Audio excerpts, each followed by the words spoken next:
All right, we're going. I'm Glenn Loury. This is The Glenn Show, bloggingheads.tv. I'm here with my conversation partner, John McWhorter, Columbia University. I teach at Brown University. You should know that the Watson Institute for Public and International Affairs sponsors The Glenn Show at Brown University. John and I have a tag team thing going on here. We've been doing it for years. We're the black guys at bloggingheads.tv. And we talk about all kinds of stuff, although it would be very hard for us being black guys and doing this thing that we do to not talk about the issue of race as it has arisen in the presidential political contest that's already well afoot here in the United States in the year 2019. Our election is not until November of 2020, by my calculation, that's another 16 months plus. But here we are. The Democratic Party had its second round of debates of the 20, count them, candidates who are contesting for the nomination just last night.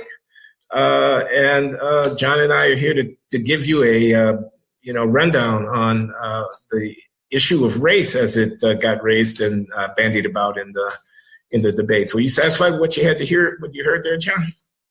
No, I wasn't, but it's not that anything is particularly egregious about those debates. I just find the form to be somewhat trivializing.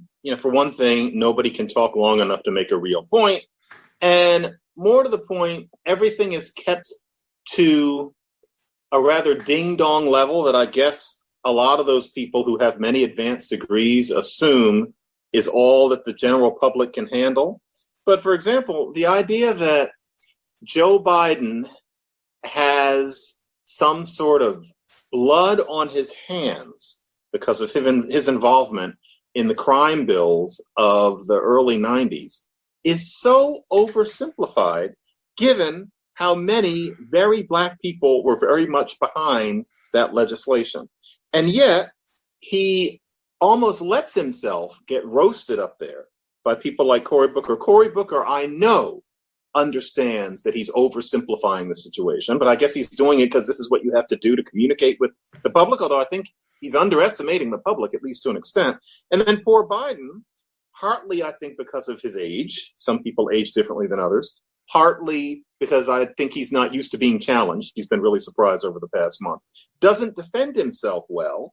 And so we end up having these conversations about what Joe Biden was responsible for. Maybe he could apologize, given that no one knew what those laws were going to create at the time, but nobody even engages it on that level. The idea is that everybody implies that Biden is some sort of racist in sheep's clothing. And that's the level that these things are conducted on. The busing issue with Kamala Harris was a little less stupid, I think, than this crime issue. And then I do think you could say that Biden was on the wrong side of the issue and maybe was a little bit morally weak. But then to see how inarticulately Biden defended himself just makes me feel that the debates are disappointing. I feel like they would go across differently in Great Britain, where I think there just happens to be more of a culture of oratory and articulate sparring. But these debates end up being like puppet shows, and it frustrates me. The format seems impossible. You've got 10 people on the stage. They each would get 60 seconds, 90 seconds. Mm-hmm. There's this thing where, if you're an artful interrupter and you can manage to squeeze out more time for yourself, you might actually come out ahead. No one can really say very much. So it's just an impossible format. I don't know what could be done about it if you've got 20 candidates. But on the substance of it, I'm inclined to agree with you that Biden shouldn't have to apologize for the 1994 crime bill. You had to be there in 1994. I think people are not taking the full political context into account. So you had William Jefferson Clinton, Bill Clinton, he was the president of the United States. He got reelected in 1996. He did some stuff that, in retrospect, wasn't all that progressive, and that crime bill was one of them. Welfare reform was another one of them. On the other hand, he did beat George Herbert Walker Bush in the 1992 election. He actually won the election. Mm-hmm. moved the Democratic Party from its, Dukakis nadir into a position where he was actually able to win a national election with Ross Perot's help. He led the Democratic Leadership Council, which was a group of moderate Democrats. They'd be run out of town on a rail right now by the Democratic Party, so moderate, these guys. But the thesis of it was that, hey, if we're ever going to win again, we need to be able to persuade the American people that we understand, we hear them. We're not just a bunch of liberal elite pointy heads who are going to lecture the rest of the country. We can feel your pain. That helped forge my politics. I remember that. Yeah. So I'm not sure what they want. The counterfactual is not exactly Bill Clinton is a Democratic president and Joe Biden is a Democratic senator, and the Democrats have power in Washington, but they don't pass the crime bill. In a way, the only reason that the Democrats were able to have power in Washington in those years was that they were willing to do things like pass that crime bill, which, as you know, many people who were Black supported because there was actually an argument for it at the time. Hindsight is 20/20. The other thing that I would say about that is, and I might just add on the issue of Biden and busing, I am not sure I even agree with you that he's somehow more legitimately subject of criticism for having been against, as he would point out, forced busing. He wasn't against busing that was agreed to by the community. He was against busing that was imposed from outside the community. I think there's a very good case to argue that busing imposed from outside of the community didn't work so well, although you and I might disagree about that. Imposed from outside, and the thing I have in mind is white flight. You can't keep the people from moving. So it's again, hindsight is 20/20. It's easy for us in retrospect to cast these moral condemnations, but if you had been in the mix at the time, a reasonable person might have gone the way that Biden went. And certainly no imputation of racism is justified for a person having gone the way that Biden went. But the other thing I want to say about the crime bill is, okay, so a lot of Blacks are in prison. That's true. Too many people are in prison. I wrote a whole book about that. So, I mean, I agree. On the other hand, there's really only one way to get to prison, and that's to break the law. I know that's going to be controversial. It's absurd that should be controversial because it is, in my mind, absolutely true. The way you get to prison is to break the law. Now, some of those laws, the drug laws, we could debate. They shouldn't have been as draconian as they were. Some of those laws maybe were not equally enforced by race. You can find, Michelle Alexander can find examples of that. But by and large, the huge disparity by race in incarceration is a reflection of a disparity in law breaking. Is Joe Biden responsible for the fact that there was a differential participation in criminal activities involving African Americans? I don't think so. I'm not sure what people want exactly. Do they want, with the crime levels going up and deep concern in communities around the country, communities of color, about the safety of people? I mean, Michael Fortner and James, Foreman at Yale and Michael Fortner at NYU have written books about this, documenting the extent to which Black communities were demanding greater law enforcement. It would have been racist not to provide them with greater law enforcement, given that they were subject to the depredation of these, if you'll pardon me saying so, criminals. Mm-hmm. So it's a part of this larger outlook in which failures of African Americans, in this case, individual lawbreakers who found themselves in prison because they behaved in ways that were antisocial, destructive of the social fabric, endangering of the lives and the property of their neighbors, most of whom were Black. Failures of Black people become failures of society. I mean, it's Joe Biden's fault. It's Bill Clinton's fault. It's Hillary Rodham Clinton's fault that there's mass incarceration.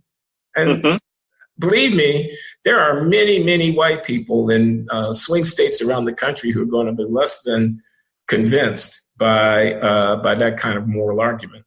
And it's really one of the saddest things, because if you think about what ails America in 2019, in a way, people like Kamala Harris and Cory Booker should be, I hate to say it, relieved in that multi-generational / implacable, truly horrific, burnt landscape, whole town ruined poverty is no longer a Black-only issue the way it was a generation or two ago. The whole dialogue about, West Baltimore being a very, very special case, Black people living under these unusually hideous conditions.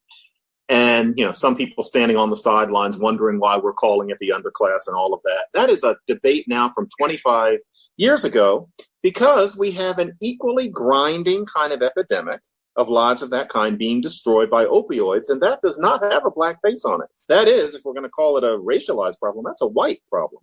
That is what we face. The inner cities that come to yours and my mind, I was minted thinking about this sort of thing, are now much better than they used to be, despite what you might say about West Baltimore. There are places that are holdouts. But that's what really faces us.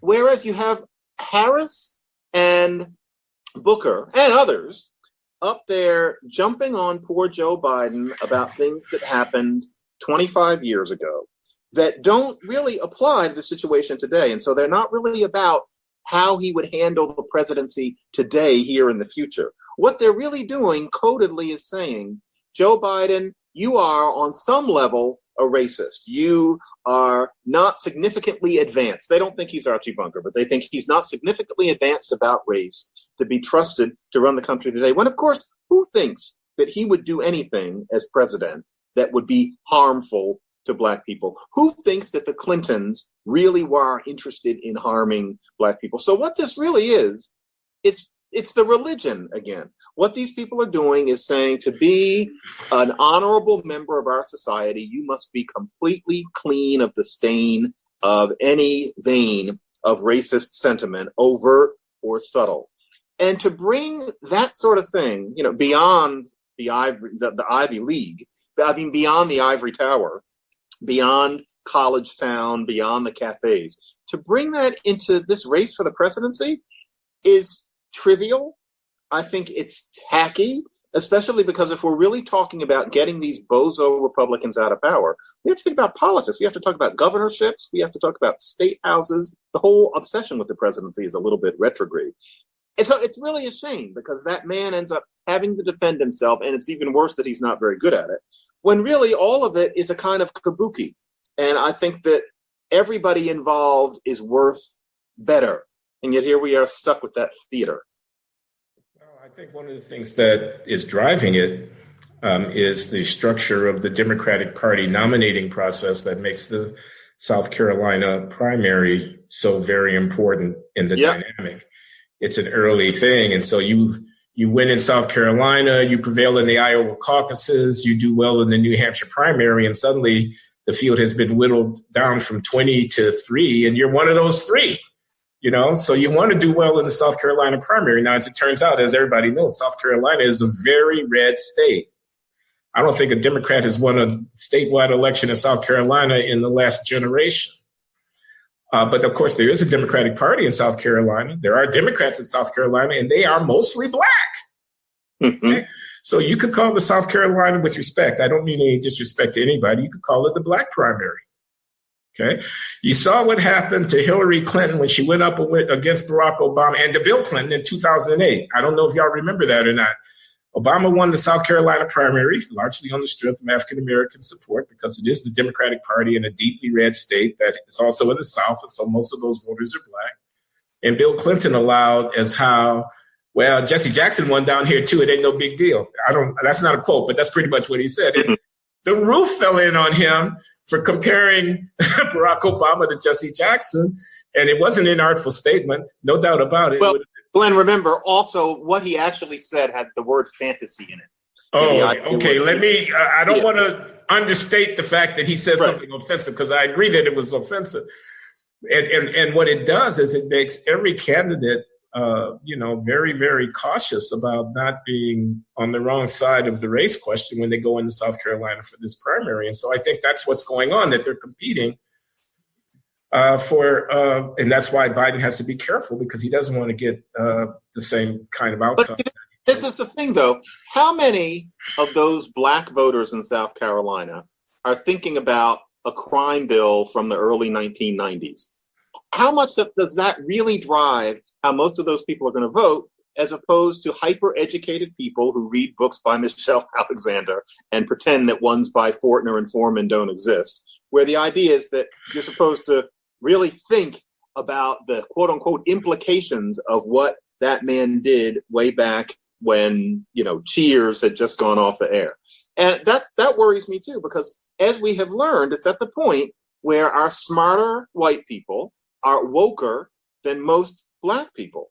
And there's always a little implication there that they think of themselves as smarter than the people who are undergoing the racism in question. A lot of the people want to vote for somebody who seems like they basically like them and would be a competent president and has experience. This business of submitting his entire voting record to this grilling as to whether or not he was woke in 1992, 1993, is a game that I think they're playing among one another, or they're playing to us. They're playing to pundits and the conversation we're having. I wonder how much it has to do with what actually goes on the ground. Well, I gather it's an effort to differentiate oneself from other candidates. I'm talking now about the candidates, not the voters. Differentiate oneself in terms of being more woke on racial issues. It's the opposite of saying all lives matter, right? It's, I can imagine what the speech would look like. I think it actually wouldn't be a bad speech for the country. The Democratic candidate, the moderate, would go and they'd give a speech and they'd say all lives matter. Now, I know the speech would go that when conservatives say that, they really say, I want the Black Lives Matter radicals to shut up and sit down. That's not what I'm saying. I understand the Black Lives Matter people. I agree with them that Black Lives Matter. I'm against police brutality. I think police should be held accountable. But here's what I'm saying. I'm saying that here in the United States of America, poverty doesn't know any color. Hopelessness doesn't know any color. Despair doesn't know any color. Hunger doesn't know any color. Being locked up because you were on the wrong place at the wrong time, on the wrong side of the tracks, you didn't have whatever, that doesn't know any color. Read J.D. Vance and he'll tell you about hillbilly elegy. Read Matthew Desmond and he'll tell you about trailer parks in Milwaukee where people get evicted. Poverty doesn't know any color. And the kind of Democratic Party that I want for our country and the kind of country that I want is a country in which all lives matter. If we could fix healthcare, and here's my plan. If we could fix education, and here's my plan. If we could fix the employment issues, and here's my plan. Dusty towns in central Ohio would prosper. Districts in the no-go zones of our big cities would be safer. Dropouts from school would have something to do when they got to community college to learn a trade and whatnot, and I want that for all people. You can't give that speech. You can't say all lives matter in the way in which I said it, not as a kind of, stick-figured kind of way of rejecting Black activism, but say it as a way of aspiring for the country. You can't say what Barack Obama said as he marched to the nomination in 2008. There's no red America, there's no blue America, there's no Black America, there's no white America. It's in my very DNA, he said. You can't say that anymore. And I think this is very bad for the Democratic Party, and I think it's very bad for the country.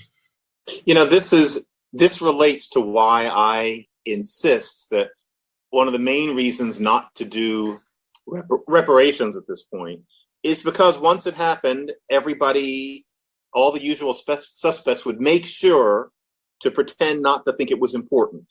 It relates to that in that, remember how in the 90s and into the aughts, one of the big lines among the kind of people we're talking about was the evil of racializing poverty and how you depict it. So even organs like the New York Times would take heat for writing an article about welfare and showing a Black woman on the front page. The idea was, why are you making it seem like poverty is all about Black people, as if there's something inherent to Black people that's poor? So now here we are in a situation where it would be easier than ever.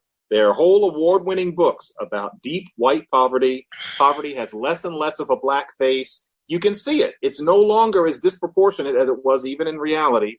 And now we're taught to think ourselves away from that. Now we've got intersectionality, with the idea being that if you're Black and poor, it's different than you being white and poor, because supposedly, and this is a big supposedly, the police like you better if you're white, and so on. It means that the constant in this is the quest to feel aggrieved, or the quest to feel like a savior towards the black people who you've become a fellow traveler of. And that sentiment, which I think we agree is separate from being an actual political activist, it's become this kind of personal, almost Calvinist quest, that pollutes the American sphere of activism. I think that we're stuck with it. It was there in 1995 with somebody wondering why you would show a black woman when you write about welfare, knowing damn well there was a reason. And it's here now in this idea that we're going to focus on these issues of what happened to black people unintentionally, often at the behest of other black people in the deep past, and measure an old man on the basis of his involvement in that. This stuff is really, it's not woke, it's weak. It's whack. And that was spontaneous. I perceive a track there. I think all we need to lay out a beat. It's not woke, it's weak. It's not weak, it's whack. Well, here's my question, John. Why doesn't anybody push back? Why doesn't anybody fight back?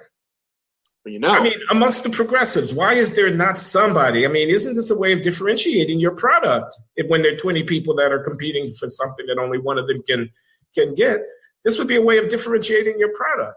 It would. If there were a black person up there saying exactly the stuff you and I are saying, they would be the hit of the moment right now, especially because social media would make it so that you couldn't completely shut them up. Yep, that would be true. We need to get Coleman Hughes up there. All of this would really work. But no, none of them would dare. All of those people are too old to think that freshly about these issues. They just want their shot, and I get it. But yeah, this is bad. This is really bad. I think Bill Clinton, if he were 25 years younger and were in this field, but had possession of the same political gifts that brought him from obscurity, almost less stained than he's become. Yeah, I think somebody like that could possibly break away from the field. But we've been talking here for 20 minutes or so, and we have yet to touch on the New York Times piece you wrote yesterday. I do want to touch on that, but that's not what I was going to say. I mean, I'm happy to talk about that. No, I was going to say, and it's related, we have yet to touch upon the racist in chief, President Donald Trump, and his tweets about Baltimore and Elijah Cummings and Al Sharpton, about whom I did write yesterday in the Times and so on. And I'm just wondering, I'm not asking you, do you think that Donald Trump is a racist? Mm-hmm. Because I believe I know the answer to that question. You do. And I believe it's yes. And I will speak to that question in due course if anybody asks me. But I am asking you what you make of this contretemps of back and forth by Twitter and of the Democratic candidates coming to the defense of Elijah Cummings and people in Baltimore being upset that the president is dissing Baltimore and people calling it racist and other people saying he just told the truth and so forth. Well, yes, I do think he's a racist. And I wrote a piece about it in The Atlantic about a year ago at this point, where I was saying that even if he used the N-word, it wouldn't surprise me. It's clear how he feels. And so part of me at this point, everybody's clutching their pearls at these things that he's writing. And I'm thinking, why? This is what he's like. The only question is why you have this cluster of events and whether or not he's cannily thinking, I'm going to whip up my base by saying racist things. And I honestly don't think the man has enough forethought or mental Sitzfleisch. I don't think he has the staying power to plan anything politically. He might have a certain snail-like sense that when he says racist, no, I'm sorry, I can't even pretend. Racist thing, that it whips people up and he wants to start whipping up his base, maybe, but that's the closest it could come, and it might really just be 3 accidents. The man watches TV and goes to sleep. But I think that I am a little disappointed. I haven't written anything about him being a racist beyond when he attacked the Squad, where I actually, despite my crush on AOC, I said that her implying that Pelosi is a racist is overusing the word. I feel bad, criticizing somebody who I admire so much, but I thought that was a misuse of the word. But in general, yes, the man's an idiot. He's going to keep on saying things like this. The only question here is whether he's canny enough to have come up with these 3 things all in a row with a strategy. But to tell you the truth, he's going to keep doing these things, and all the people involved will continue to walk with their heads held high. 2 days ago, he called Don Lemon dumb for the second time. Don's fine, and so is Elijah Cummings. The man's an idiot. I wish, in a way, that the punditocracy would stop going so crazy every time he does that sort of thing. Because if there weren't such a jump, it's probably the only way he would stop doing it. But that's apparently a modest proposal. Yeah, okay. The man is not an idiot. He's president of the United States. He won an election that almost nobody could have won. By accident. And he's trying to put himself in a position to do it again. He's playing you people. You had better wake up. He's counting on you thinking he's stupid, and he's counting on you being satisfied by calling him a, quote, racist, close quote. Calling Trump a racist is a little bit like calling, I don't know, Henry Wallace, who ran for president in 1948, a communist. I don't understand the analogy. Well, people are not going to know who I'm talking about. It's like calling Bernie Sanders a communist. It's an epithet. I don't think it does very much work. I mean, I don't think it hurts him at all, actually, because half the country thinks that he's a scoundrel, a treasonous usurper, a corrupt cad, a woman-hating, black-hating, whatever. Half the country thinks that already, okay? All those people calling him a racist doesn't change anything. Meanwhile, here's what he's doing in Glenn Loury's humble opinion. He is saying the emperor has no clothes. That's what he's saying. When he says that Al Sharpton is a con man, he's saying the emperor has no clothes because he's stating a fact that's true, but that for various reasons, polite society conspires to ignore, to disattend. When he says that the Central City part of Elijah Cummings' district in Baltimore is a god-awful place that no one would want to live, he's saying something that's true, but that's unspeakable. He's saying the emperor has no clothes. He's counting on the reaction that he's getting. He's controlling the news cycle. He's making people defend, and this is the burden of my argument in the New York Times about Sharpton yesterday. He's making people defend the indefensible. Now, every one of these 20 Democratic candidates has got to, one way or another, come to Sharpton's aid because they don't want to get swamped in the South Carolina primary. And because Sharpton is a kingmaker, they got to kiss his ring. They got to pretend that Reverend Al, that's laughable, Reverend Al is a moral leader. They got to pretend that. Trump knows that. He's not stupid.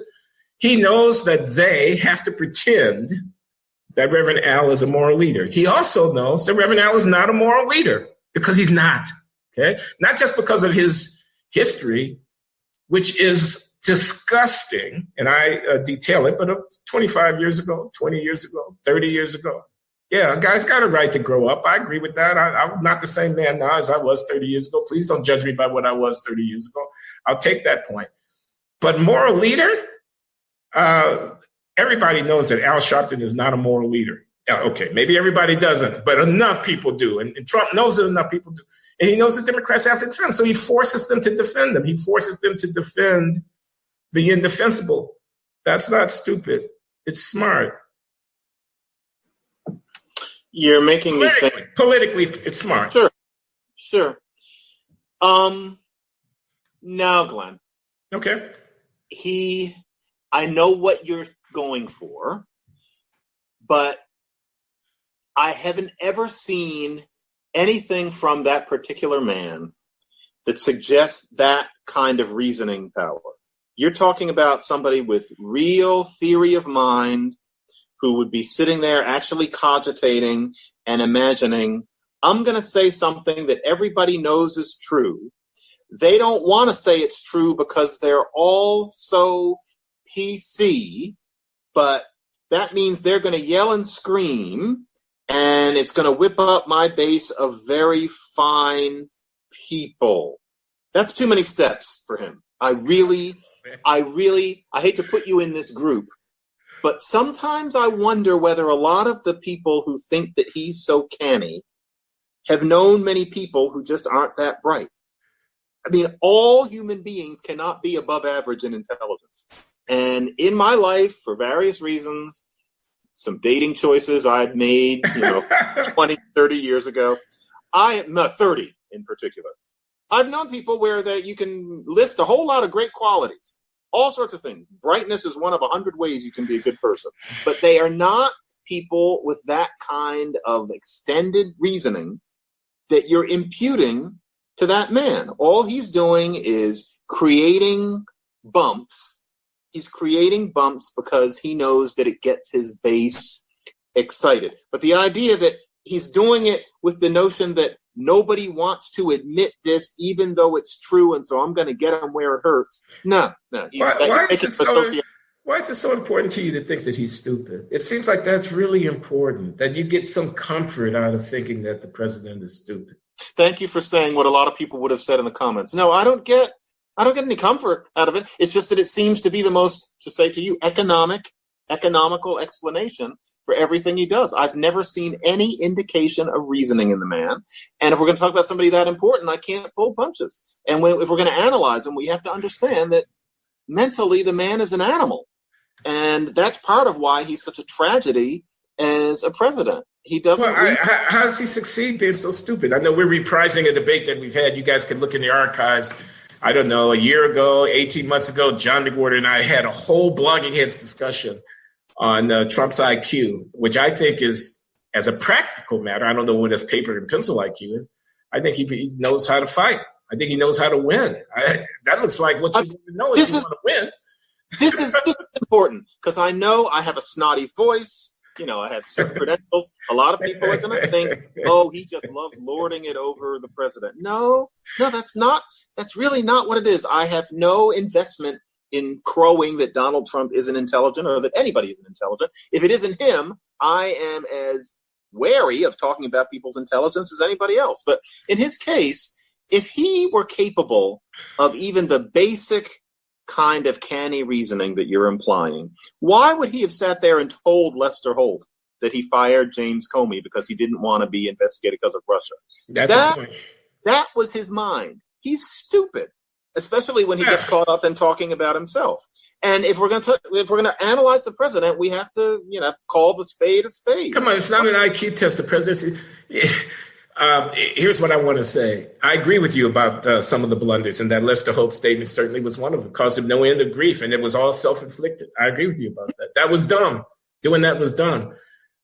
We've got people who can do things and not tell you how or why they do them, but nevertheless succeed. Somebody who gets into the fight, prize fighter, and can fight.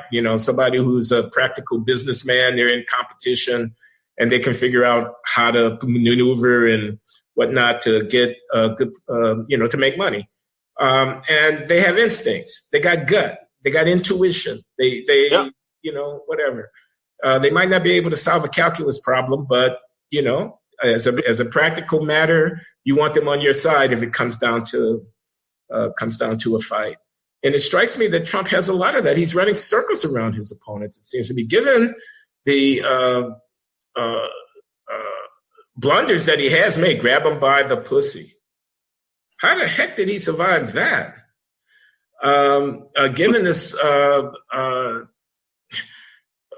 nearly universal by the elites contempt for him and pursuit of him. And he's dodged, he's ducked, he's bobbed, he's weaved, and he's survived. He's rope-a-doped. He's done what he needed to do to get past whatever the obstacle was, and he's still standing. And John, he could get reelected, man. You better brace yourself. Watch out. That could actually happen. Now, for my money, that's something that needs to be reckoned with. I mean, I don't want to call it intelligence. I don't have to call it intelligence. I mean, I grant you, he doesn't knock my socks off when he goes to the microphone. And I have yet to hear a Trump doctrine articulated by Trump that makes any sense about anything, about domestic policy, about foreign policy, about anything. I've yet to hear it. But I think he's a very formidable occupant of the White House. And the Democrats are going to do more than throw the word racist. I mean, it almost doesn't mean anything anymore. If Nancy Pelosi is a racist because she doesn't back the whatever. If somebody who thinks that they don't need to rejigger the exams for the New York City exam school are racist, and somebody who says that the cops are not all bad, some of the cops are good, somebody who says all lives matter is a racist, somebody who's opposed to affirmative action is a racist. Come on, everybody's a racist unless you line up behind the one thing. So nobody is a racist. I don't even know what work Well, one of the worst things about the word racist is that it's evolved to mean not only somebody who looks down on people of a group, but to refer to that which, for one reason or another, bothers members of that group. And so if members of that group don't like it, then they can say that something is racist. And that's something that happens to a lot of words. They go from the objective to the subjective. Racist has followed an ordinary trajectory in that way, but it ends up making things awkward. And so, for example, the Squad may not like it when Nancy Pelosi basically kind of kicks her foot and dismisses them and says, you're only 4 people and I'm not going to listen to you guys. We need power. They won't like it. And I understand why they wouldn't like it. But that doesn't mean that what she said was racist just because all 4 of them are people of color. Because you can't prove that she wouldn't do the same thing to 4 highly progressive and aggressive white women. If it was 4 Jill Steins, I'm sure Pelosi would have said the same thing. So that means she's not supposed to say it if the people are of color, because the people of color won't enjoy it, just like they wouldn't enjoy it if they were white. That's a really fragile kind of meaning for a word to have. And I think it's what makes a lot of people impatient. And I'm not saying that AOC outright said that Nancy Pelosi is a bigot, but when you say she's saying these things to people of color, it's a hint.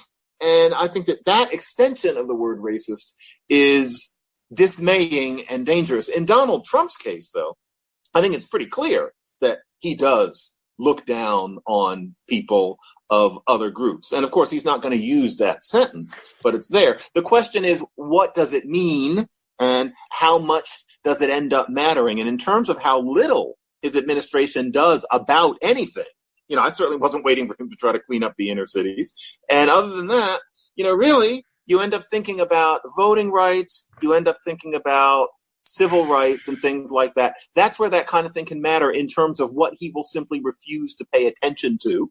There's that. But I'm not sure that he's setting Black America back. I'm not sure how much the racism matters. Okay, and let me say something. Okay. Yeah, I want to say 2 things. One of them is, you saw what he did to Little Marco? You saw what he did to low energy Jeb or whatever? Mm-hmm.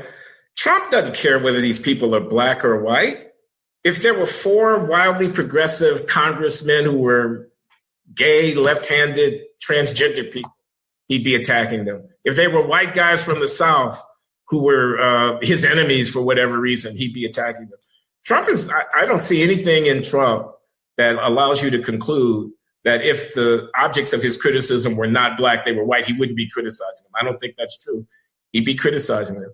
The other thing I want to say is he's got a point about Elijah Cummings' district. Excuse me. I say it with trepidation, but it's true. These areas of America's cities, these blighted, desperate areas, these food deserts, these no-go zones of criminality, these places where nobody wants to invest. They're horrible places. They're some of the worst places to live in the industrial, wealthy West. You and I have traveled around the world. You know what I'm saying. You can go to cities everywhere on this planet and not find districts like you can find a stone's throw from the downtowns of some of the great cities of this country that we live in. That's true. It's also true that these cities of minority concentrated poverty are largely Democratic enclaves. Now, it doesn't follow that the first is a consequence of the second. That remains to be demonstrated. I think it's very unfair to say the Democrats are to blame for the fact that there's poverty in these cities. They don't run the states. They don't run the country. They don't run the economy. They don't control globalization. A mayor can only control so much, okay? So I can't necessarily blame the mayor for the fact that the city is poor. There's not a whole lot in the mayor's toolkit to do anything about the city's poverty. I want to stipulate that. But from the point of view of an outside observer who's looking at the situation, to say there's failure here seems to me to be a fair statement. And as I say, it's an emperor has no clothes. He knows that the reaction is going to be this hysterical denunciation. He's not going to get any of the votes of those people anyway. But in the mix, a few people sitting on the fence, I think, will be pushed into the direction of saying, they're attacking Trump for saying something that's true. And that'll help him. And again, I don't think that's dumb. Well, we might have a trivial disagreement here. I think in Trump's mind, it's my people will agree with me and they'll like that I'm saying what you're not supposed to say. I don't think that he has this loop back of thinking that there are going to be people who make a lot of noise and that's going to whip up my base. That to me sounds too complicated for him. But the effect is the same. And it is one of those things where, yes, well, West Baltimore has some problems. I mean, just 10 minutes ago, we were all watching it on The Wire and talking about what a shame it was. And then when Trump mentions it, it's called racist because he didn't also talk about the dusty town in Ohio that you're referring to. He mentioned the black one.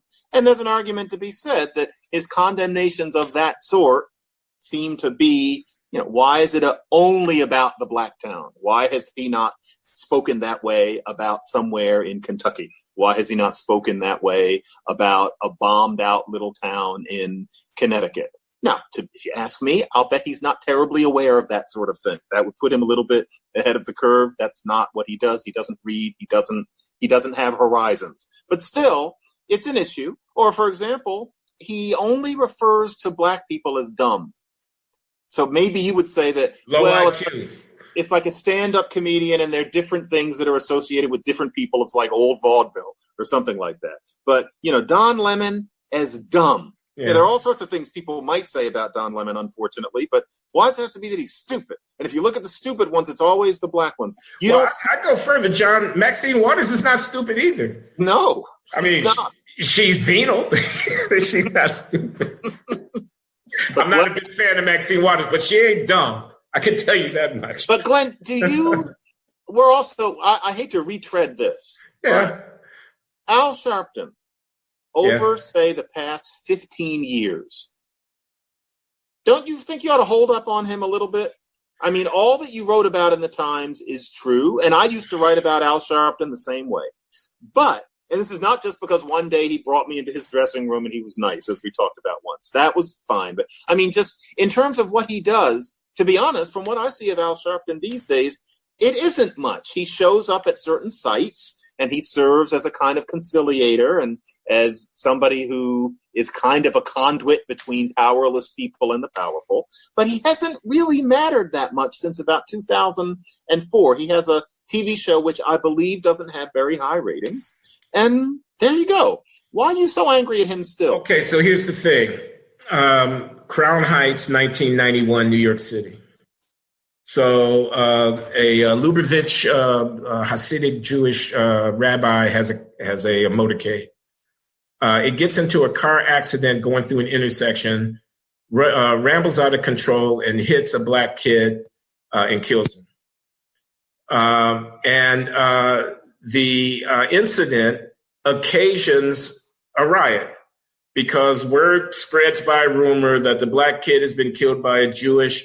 Ambulance is called to the scene. Rumor goes out that the ambulance is attending to people in the rabbi's delegation, but they're not attending to the injured kid. Cato, I'm sorry, I can't remember the kid's name. Gavin Cato. Gavin Cato, indeed. They're not attending to a young Gavin. So goes the rumor. It's a apartheid ambulance because it only treats the Jew and it doesn't. Okay, so that's the scene. Hundreds of angry black men roaming the streets in Crown Heights in the Brooklyn neighborhood. Yeshiva student actually surrounded by angry guys, stabbed, beaten, and killed by them. Yankel Rosenbaum. Yes. Yankel Rosenbaum, indeed. And so this is this horrific thing that has happened. Al Sharpton goes into the mix of it, and he incites. He calls attention to the fact that there are Jewish people in South Africa who are involved in the diamond trade. He claims that they are doing business with Jews right there in Crown Heights. And so the issue is not anti-Semitism, says Al Sharpton. The issue is apartheid. says Al Sharpton. He goes on, I quote him in my piece in the Times. I don't remember it verbatim offhand, but their words are something to the effect that we follow the words of Jesus. You mess with the little one, and you're going to have to pay. This is Al Sharpton. Now, here's what I have to ask. That was 1991. Yes, more than a quarter century ago. It was a long time. Suppose anybody, I don't care what color they are, had given a speech like that, but instead of it being Jews who were on the butt end of every anti-Semitic trope that you could imagine, diamond traders, he's linking them to South Africa. It was black people who were on the butt end of it. It was a Ku Klux Klan kind of rally. There were Charlottesville-like activities that were going on in the mix of it. And someone had said anything as inciting as what Al Sharpton said on that occasion, drawing on those tropes and feeding the angry crowd. Do you think that person would get a get out of jail free card in American public life after 10 or 15 or 20 or 25 years? They never be permitted to forget it. Al Sharpton should never be permitted to forget what he did. No, I'm not giving him a pass. And the fact that Barack Obama and Valerie Jarrett found it in their interest in 2008 to bring Sharpton into the fold. He visited the White House 61 times between 2009 and 2014 or something like that. I can't remember the exact dates. He became the go-to person in the black activist community because Jesse Jackson was not available, because Jesse Jackson had disqualified himself by saying into a hot mic that he wanted to cut Obama's nuts off during the 2008 campaign because of some speech that Obama had given that Jackson objected to. So Jesse Jackson wasn't available. But meanwhile, Cornel West and Tavis Smiley and all those guys are out there attacking Obama from the left. Obama has had to distance himself from his pastor, the Reverend, and the real Reverend, Jeremiah Wright, who's a real Reverend with a real church and a real ministry, transforming a community on the ground on the south side of Chicago. I know Jeremiah Wright. I don't agree with all his politics, but he's a real Reverend. Obama needed cover. He and Jared brought Al Sharpton in and propped him up. That's why Al Sharpton is Al Sharpton. Okay? And now I'm watching Democratic presidential candidates genuflect to this guy, call him a great moral leader. So, no, I ain't giving him a pass. I mean, this is just me. Not that anybody cares what I say.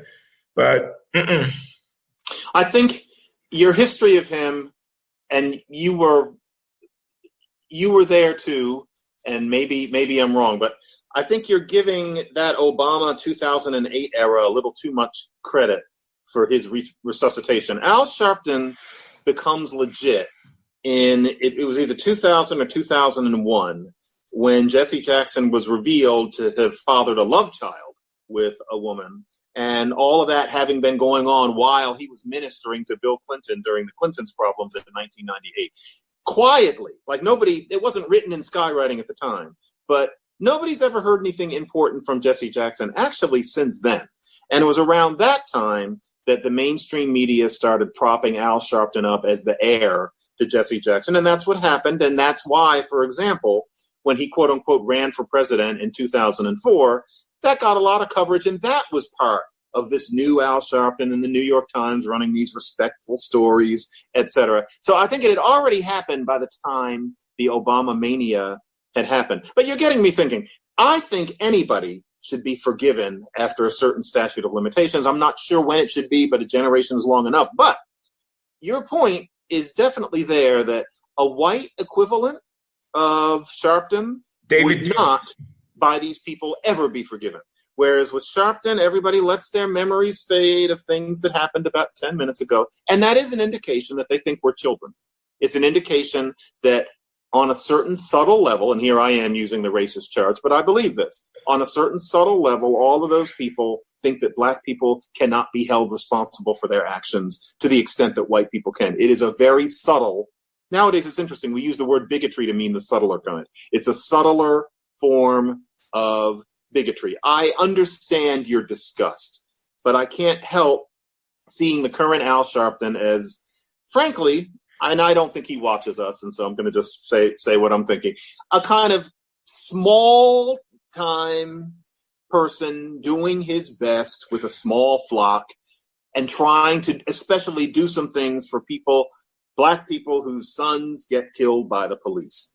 And I have a hard time dogpiling on that person after all this time. Okay, John. But I take your point. Yeah, I okay. take your and there is a condescension. Let's call it a wrap here because I'm a little short on time on this end. We end on a point of partial agreement.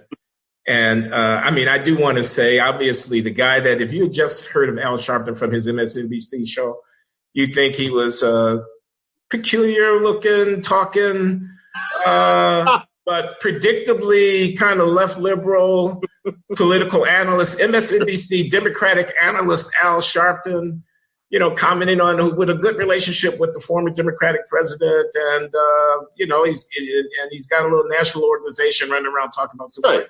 Say he makes a living out of standing up for people in the worst conditions when the kid's been shot by the cops. And who could be against that? Okay. Yeah, that's all I mean. If we cut history at 10 years or 15 years, Al Sharpton ain't that bad. But like I say, David Duke would never be forgiven. Can there be a reform David Duke? It's impossible. Never, even if it was sincere. No, he would never be allowed to eat dinner with anybody again. Yeah. All right. So I apologize for having to duck out early, but thank you for your time. Why don't we do it again next week, and we'll talk about some of the other stuff we were going to get to. Great, John. Thank you. I appreciate your availability. I'm going to follow up on that. Let's do it. Okay. All right. Take care, then. Have a good flight. Thanks. Bye-bye.